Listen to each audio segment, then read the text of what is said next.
The new CBS online series Picard is one of the greatest examples of Star Trek The Next Generation, if you don't include the Star Trek The Next Generation TV show.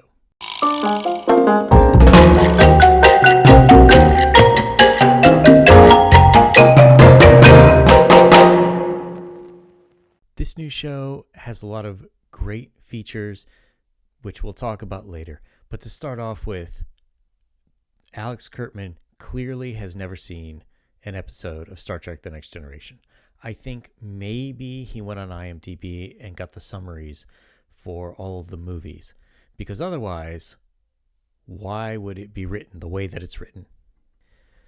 We start off with the geriatric Jean-Luc Picard, who maybe looks 5 years older than when we ended the TV show, and he's having a lot of bad dreams, which Data shows up in. He's playing poker with Data. He has other dreams of Data making paintings, and Data, he has not aged well. For a synthetic, you would think that they wouldn't bloat over time, but I don't know. Sunlight damages plastic or something. Brent Spiner is back as Data, although for some reason not all of his hairline came back. I'm not sure why that is. Again, I wouldn't have expected Noonien Soong to build a receding hairline into an android. But I digress. Instead of the TNG cast and crew that we know and love, the only other one we see is Number One. Now, originally, Jonathan Frakes played Number One, but in what I'm assuming is a bid to save money, CBS has decided to replace him with a dog. Hey, don't worry, Number One will still hump every bitch he sees. The world has changed as well. Starfleet is no longer the hope of mankind, the hope of eternal peace and going out and exploring. No, they have become jerks.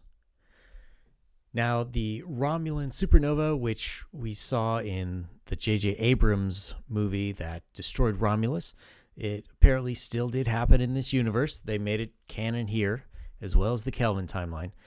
And what happened was, for some reason, even though it's an interstellar empire, there weren't enough ships to get people off of Romulus. Now, that doesn't really make sense, since stars go supernova over millions of years until the final incident. So why nobody ever noticed it before, who can say? But there weren't enough ships, so Jean-Luc Picard, he disobeyed orders. He led a fleet.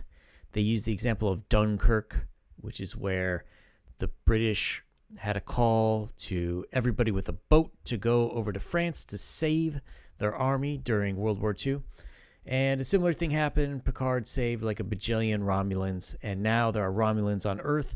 He has 2 Romulan manservants who I assume just like hanging out with him, but we'll get to see as we go along. So this starts about 20 or so years after that. And there was one more event. Mars was blown up by synthetics, which are meant to be sort of like Data-like android synthetic life forms. We still don't know why yet as of episode 2, but we know that they rebelled, shut down the planetary defense system, and ships full of synthetics came in and blew stuff up. Picard, since then, has been hanging out in his vineyard, like we always knew he would, just making wine, and that's about it. Now, there's an inciting incident with someone named Draj. Why is she named Draj? My guess is her parents were 25th century hippies. But who were her parents? Draj, we come to find out, is an organic synthetic. Even though that's an oxymoron, she is somehow a human that's an android or something. It doesn't really make sense, but we come to find out, or the belief, that she is Data's daughter, and that one of the guys from the Daystrom Institute, the one who wanted to disassemble Data back in the Next Generation, sorry, I do not remember his name, he built her and a twin sister as a copy, and somehow programmed into her is that she should go to Picard for help. Why? I don't know. Maybe it's what Data would do. It's hard to say. Now, where did they get this material for Data? Or to build him a daughter? We don't really know. Perhaps, or they suggested that maybe somehow spread out in the debris field from Star Trek Nemesis, that somehow some of his positronic network survived. Now, positrons are little particles, so I don't know how a particle would be enough to clone. A positron is not a cell. It's not like a neuron that you... Draj is making out with her alien boyfriend with freaky eyelids, and they are... Well, Draj survives, but the boyfriend is killed by a motorcycle gang that teleports into their house. She all of a sudden, quote unquote, activates, and she's a badass in what are really quite nice action scenes. She beats the crap out of everyone, kills everyone. She flees, she's on the run.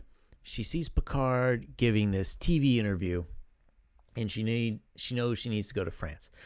Now, how she got from Boston, I think she was in France, where Picard was, I have no idea. I guess it made a lot more sense when you consider this was probably all shot in California. You just, hop up the 5 for a little while and then you're there. So at any rate, she finds Picard.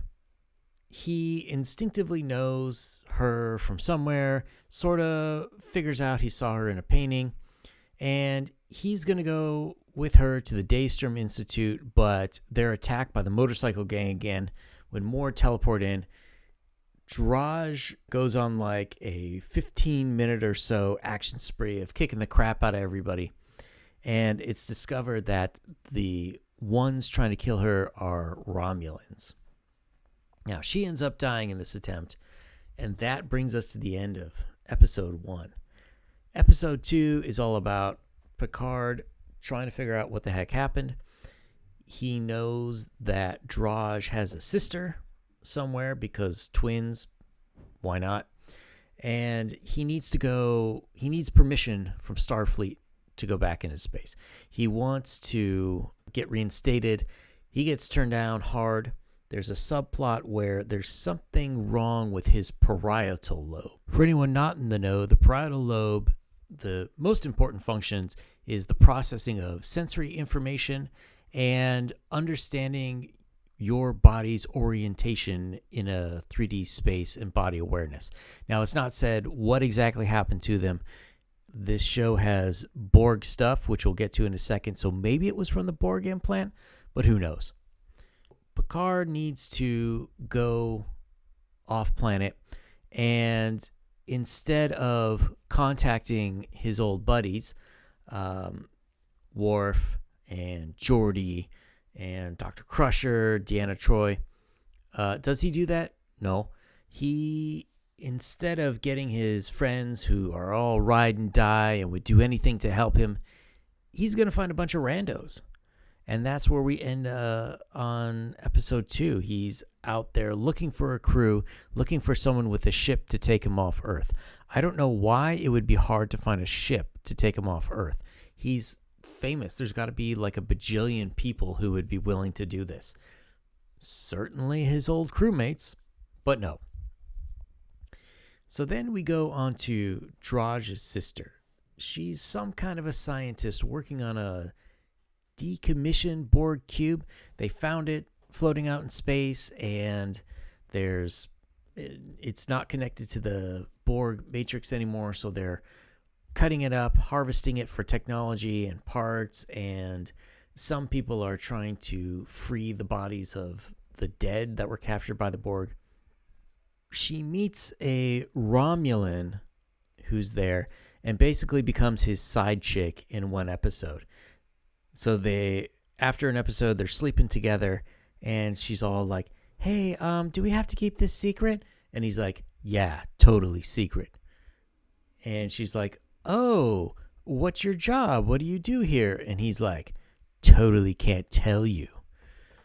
I know that a lot of people will criticize feminists and woke media and TV shows, but can't we just have a TV show where a woman has enough self-respect to say, hey, look, buddy, if I ain't your real girl, then forget it. I'm not going to be your side chick. I'm not going to be your late night booty call. I don't know. That's just me.